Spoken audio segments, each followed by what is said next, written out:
در مورد انواع و اقسام تکالیف مقعدی گپ میزنیم. اول باید بدانیم که هر تکلیف مقعد یا هر بیماری مقعد بواسیر نیست. این که بواسیر چی است و چطور میتونیم از امراض دیگه مقعدی تفکیک کنیم، روی همین موارد صحبت میکنیم.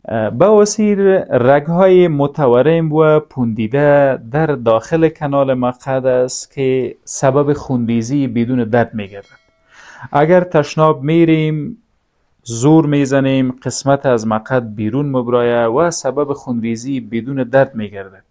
اینا نشانه های موجودیت بواسیر است. یک تکلیف دیگه مقعد که شقاق مقعد یا انال فشر نامیده میشه، یک ترق و پارگی در داخل مخاط مقعد به وجود میاد که درد خیلی شدید و سوزان داره و خونریزی خیلی کم.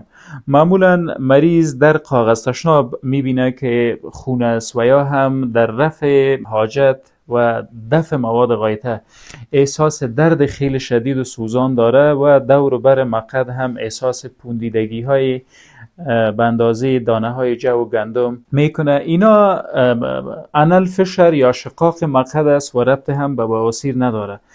اگر افرازات چسبناک و بدبو در اطراف نواحی مقعد داریم و پوندیدگی و تورم در اطراف مقعد احساس میکنیم، اینا میتونه موجودیت انورکتال فیستولاها و ابسس ها یا ابسه در دور بر مقعد را تثبیت بکنه. برای دانستن بهتر موضوع خلاصه تر بگوییم، اگر درد در هنگام دفع مواد غایطه داریم، درد خیلی شدید و خونریزی خیلی کم، این بواسیر نیست بلکه شقاق یا انال فشر است.